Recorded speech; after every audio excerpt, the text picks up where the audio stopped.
Guys, welcome back to the Off-Grid Garage here in sunny... I'm sorry, it's not sunny at all. Clouds again. Maximum clouds. It's not good for solar. But I have managed to recharge the battery to 63% and we still got 16 amps outside. Yeah, battery was at 15% this morning again. But even with these clouds here, I'm generating between 3 and 6 kilowatts of solar power. Here in my garage, plus the tilt system. It's good. So I'm recharging the 12-volt sodium battery here with my power supply, getting it back to 50%, which we have reached right now. That's the ideal state of charge if you want to store batteries, 50 to 60%. We also have our salty 18650s down here. Yeah guys, what an adventure to test these sodium batteries here in the Off-Grid Garage. Man, this was a bit of a different thing to lithium iron phosphate, which we are very familiar with, but these sodium cells, they are so different. And in the last 2 weeks we have done a lot of testing with these sodium batteries. Charging, discharging, analyzed the curves, did the C-rate testing, discharged the battery with different currents, compared all these curves together, also discharged these cells to 0 volts, and then finally had a look at this 12-volt battery here as well. And with all this testing we have answered a lot of questions already. I would assume not many of us would have known how this charge or discharge curve looks like for a sodium battery. Having this little plateau in the middle and then a steeper drop off at the end. And while we have answered a lot of questions in regards to these batteries here in this time, as I already said in my very first video about these sodium batteries, there's not much information out there. Especially not from a technical perspective. Most of them are only capturing the theoretical side of these batteries, praising and highlighting all the benefits of sodium batteries, and spreading the information that sodium batteries are the next big thing on the battery market.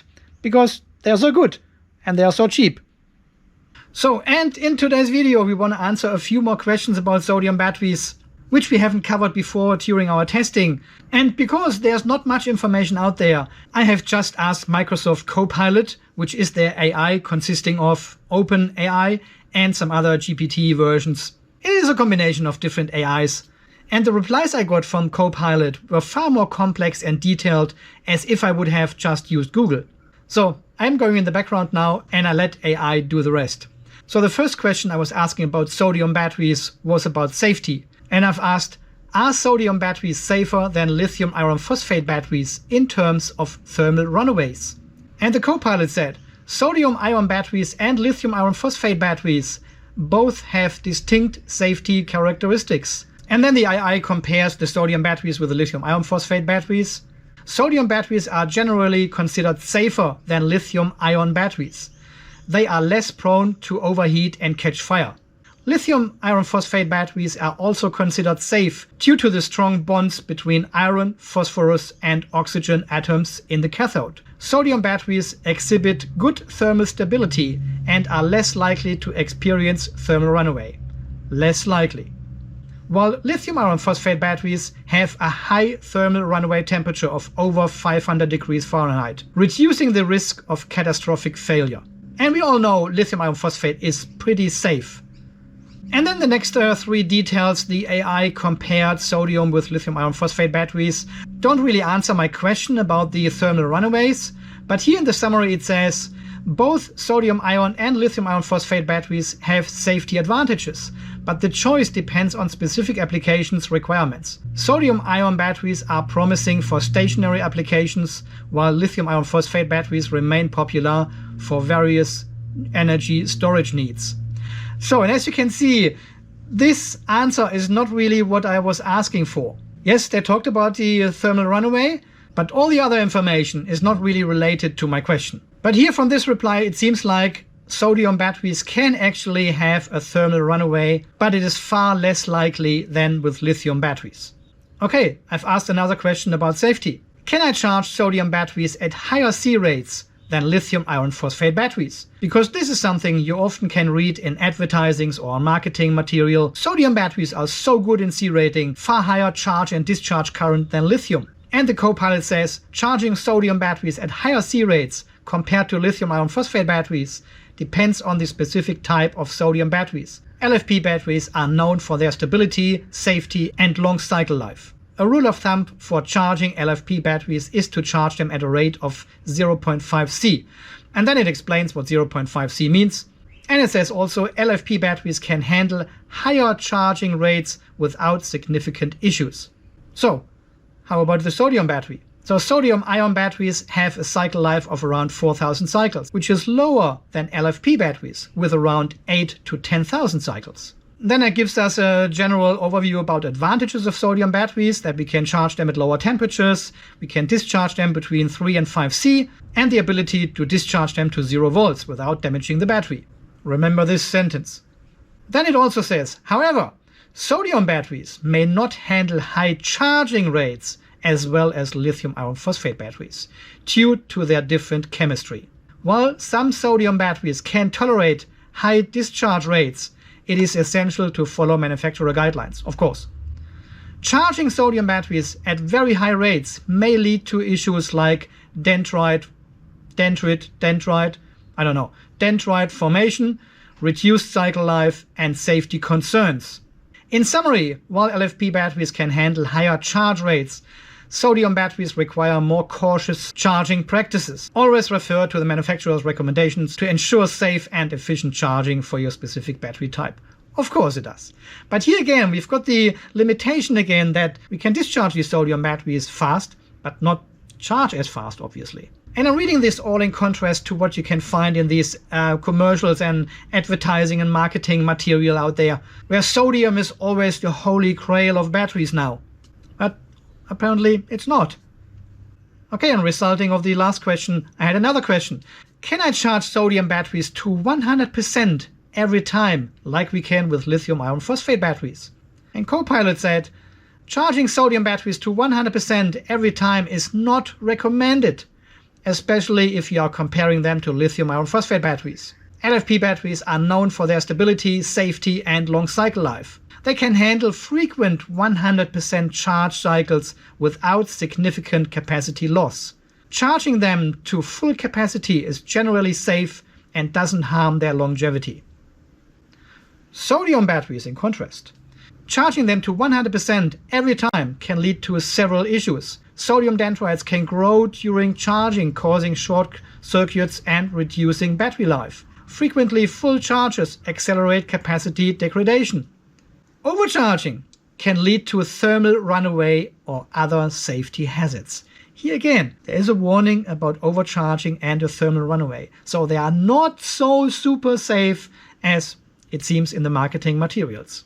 To maximize the lifespan of sodium batteries, it's advisable to charge them to around 80% or less. Charge them to 80% for regular use. If storing them for an extended period of time, discharge them to around 50% before storage. This is what we have to do with all batteries, NMC batteries, LFP batteries, and sodium batteries as well. 50 to 60% I would recommend, and then you can leave them for months. In summary, while LFP batteries tolerate full charge as well, sodium batteries benefit from a more conservative charging practice. Always refer to the manufacturer recommendation and so on. So here again, this is very different to lithium iron phosphate, but very similar to NMC batteries. Yeah, this is your 80% charge cycle. You charge your car only to 80%. Well, I charge mine only to 50%. And sodium batteries are behaving very similar to NMC batteries, obviously, but very different to LFP batteries, which we can fully charge every single time, and there's no harm to their longevity. Yeah, and as you can see, the more you ask, the more questions actually arise. And even the next one is a follow-up question of this reply. What is the recommended depth of discharge for sodium batteries? The DoD plays a crucial role in the performance or lifespan of solar batteries, including sodium batteries. That explains what DoD is, the relationship between DoD and battery capacity, and the importance of DoD in solar battery storage. And here again, Copilot recommends a DoD of 80%. And then down here it says, for maximizing efficiency, set appropriate depth of discharge limits such as around 50%. And then again, remember that following manufacturer guidelines and understanding the relationship between DoD and battery capacity are key to maintain efficient and long-lasting solar batteries. So in this case, it didn't answer my question at all. It talked about solar batteries, including sodium batteries. Yeah. So obviously, there's no information out there. What is a recommended DoD for sodium batteries? Of course, the 80%, but this is for all batteries anyway. Even if you charge your LFP batteries to 80%, they may last a bit longer than if you charge them to 100% all the time. So this is the only question I asked Copilot, which actually stayed unanswered. So, and then during our testing with the salty battery, when we did the first 2 0-volt discharge test and I recharged the battery, we could see an increase in capacity of this cell, right? So we had like 1320 milliampere hours before, and after going to 0 volts and all the way up to 3.95 volts again, we had 1450 or something milliampere hours. So we were coming a lot closer to the rated capacity of 1500 milliampere hours. I've asked the Copilot, do we need to cycle sodium batteries a few times before they reach their full capacity? The answer is, sodium batteries, like many other types of rechargeable batteries, can indeed benefit from an initial cycling process. During the initial use of sodium batteries, it is advisable to perform several formation cycles. These cycles involve charging and discharging the battery multiple times. Okay, immediately I had another question about that. This will be in the next one. Formation cycles help to activate the battery's chemical components, optimize the electrode material, and establish stable interfaces within the cell. The goal is here to enhance the battery's overall performance and maximize its capacity. Who would have thought? So obviously all these batteries need a formatting cycle. And I have read about this before, but I was always under the impression that this is already being done in the factory. When they produce these batteries and test them for the very first time, they do a couple of cycles on them. And I think this was the formation already for the cell.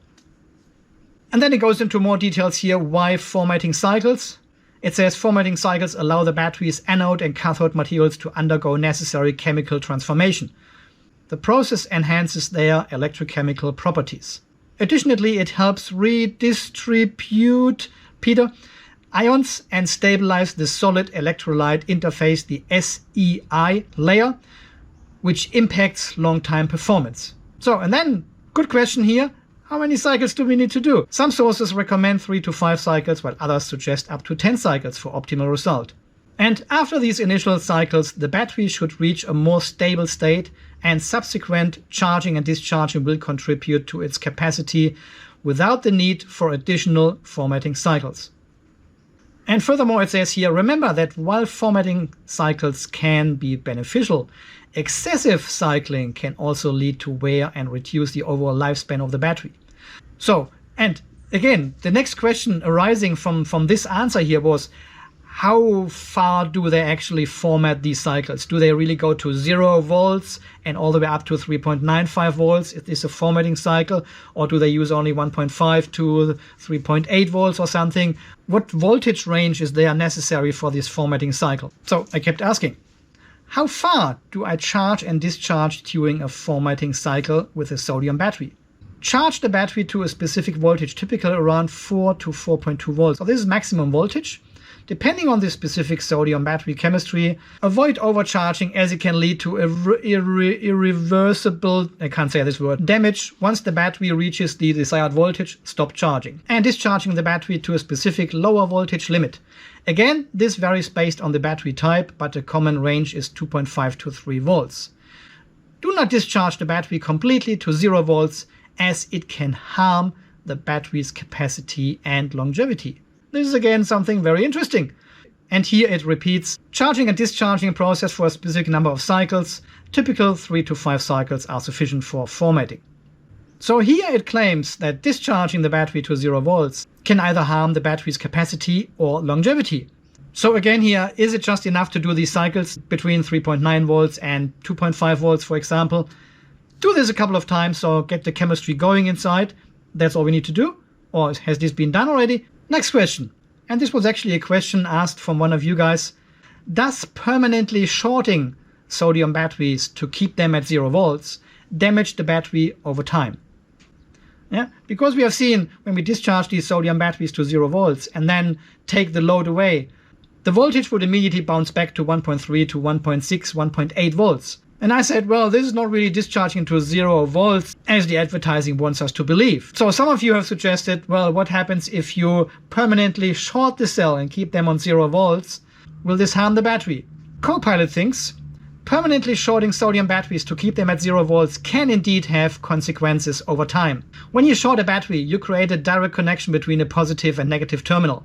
This bypasses the internal resistance and allows a large current to flow. Bypasses the internal resistance, okay. In the case of sodium batteries, shorting them to 0 volts means discharging them completely. So, and this causes, of course, internal heat. When a battery is shorted, it generates heat. The intense current can cause the electrolyte to break down chemically. This can lead to irreversible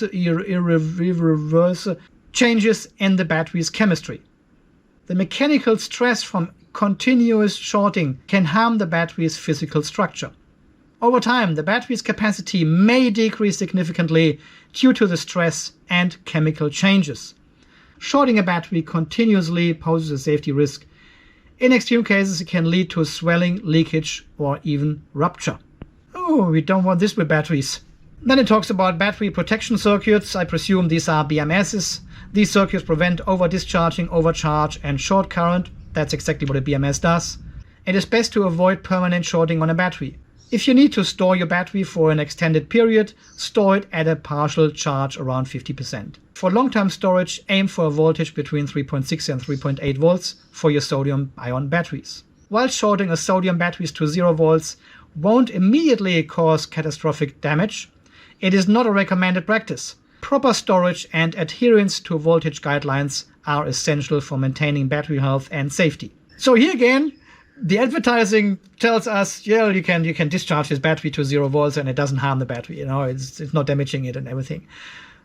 But reading through all these answers here now, there's, well, wait for the next one. Does frequently discharge sodium batteries to 0 volts damage the battery? Frequently discharging sodium batteries to 0 volts can indeed impact their performance and longevity. One of the advantages is 0 volt stability, which makes them safer during external short circuits or over discharge. While in lithium-ion cells, the copper current collector could oxidize, dissolve, and lead to internal short currents. Sodium-ion cells use an aluminium current collector that is resistant to oxidation, ensuring their 0 volt stability. The negative electrode potential rising during 0 volts discharge can cause interface instability, which is not fully understood. This interface degradation affects the overall cell performance. And down here it says, frequent deeper discharge, including discharging to 0 volts, puts mechanical and chemical stress on the electrodes. This stress accelerates battery degradation. Ideally, avoid operating batteries in the unstable range between 40 and 0%, as it can harm the battery and reduce its lifespan. In summary, while 0 volt stability is a benefit of sodium batteries, it is essential to strike a balance between deep discharge and overall battery health. Regularly discharging to 0 volts may impact the battery's long-term performance. So there you go. You can do it, but it's not good. Okay, and the last question I had for the Copilot was about prismatic sodium batteries. We all know with our lithium iron phosphate batteries, if we compress these cells with 300 kilogram force, we can double the cycle life of these batteries.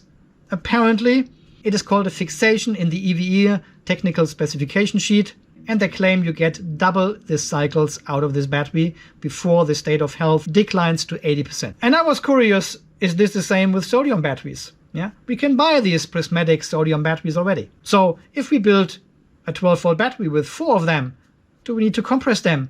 Is this increasing the cycle life of sodium batteries? And the AI says, compressing prismatic sodium batteries to extend their cycle life is an interesting consideration. I was probably the first person who was asking the AI this question, right? It sounds like it. Let's explore this further. And then it says LFP batteries indeed benefit from compression. It helps maintaining good electrical contact between the electrode materials and the current collectors. The compression reduces the internal resistance, enhances the overall performance, and contributes to a longer cycle life. Sodium batteries and compression. Sodium batteries have some similarities to lithium-ion batteries, but also unique characteristics. While there isn't as much specific information about compressing for sodium batteries, we can consider the following factors. Cycle life. Compression may still play a role in maintaining good contact between the anode and cathode, but the impact on cycle life might differ from lithium iron phosphate batteries. The AI is not sure what's going on here, has no information about it, and is very vague in this reply. It might differ from lithium iron phosphate, so it doesn't know. And then it says consideration for prismatic sodium batteries. If you're using, this is all nothing about my question. Experimental approach. If you are interested in exploring the impact of compression on prismatic sodium batteries, consider conducting controlled experiments. So that is insane, right? The AI wants me to do the testing of that because nobody else has done it before. Measure cycle life, capacity retention, and other performance metrics with and without compression. Yeah, thanks. Monitor any changes in internal resistance and structural integrity. In summary, while the direct correlation between compression and cycle life in prismatic sodium cells isn't established as in lithium iron phosphate batteries, it is worth investigating further. And then there is a rocket and a battery at the end. Why is there a rocket? So again, you can see this is something nobody else has asked before, apparently, and the AI does not know how to handle it. There's no information anywhere. This field hasn't been explored. There's no data. There are no test results. There's nothing out there in compressing sodium batteries. So asking the AI about sodium batteries is like opening a can of worms. You can spend hours and hours there and get information more or less accurate, sometimes contradicting. And you can also see that it has difficulties to get this information together because this battery chemistry is so new, there's pretty much no information out there. So it seems like I'm really at the forefront here of testing these sodium batteries and providing all this information with curves and C-rate testing and 0-volt testing. It's amazing, it's cool. But I cannot see that sodium batteries are actually replacing lithium. Ever. I would say ever. And I don't see them actually as competitors. I think depending on your specific needs, on your application, you choose either battery chemistry. And sodium will be just an additional option to lithium batteries. If they're getting a lot cheaper, I mean a lot cheaper, it might be interesting for companies to use them as grid storage, to store excess and solar energy, because at the moment, sodium batteries have a lot of disadvantages to lithium batteries. They are heavier, they've got less energy density, and furthermore, they are more expensive. I read somewhere that CATL has actually established a sodium battery line in their factory in China in 2021 already. And we only see these batteries coming to the market right now, in the last couple of months. And as far as I know, only Gotion, is it called Gotion? Gotion and CATL have actually invested heavily in sodium battery technology, have production lines built up, and are starting to establish supply chains. Apparently CATL has already delivered these batteries to car manufacturers in China. There are already cars on the road apparently, but I couldn't find any information online what kind of cars they are, how many they are, any technical details. So again, no information here. So in my opinion, lithium will stay. It will not be replaced by sodium batteries. The production of sodium batteries will increase in the next 10-20 years. But I don't think to an extent that we will see a decline of lithium batteries. As I said, it's not a competitor, it is another option. And at the moment there's pretty much no market for sodium batteries.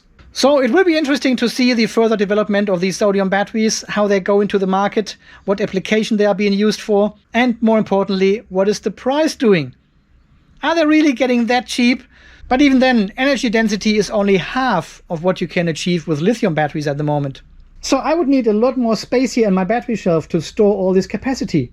And then these sodium batteries would not be compatible with any of the other batteries I already have. And we have seen the huge voltage range from 1.5 volts to almost 4 volts.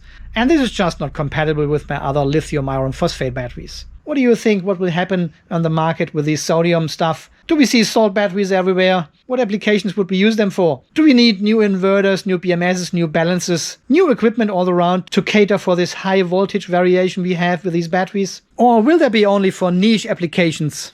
Battery storage in colder climates, grid storage for renewable energy. So don't hold back, leave your comments down below please.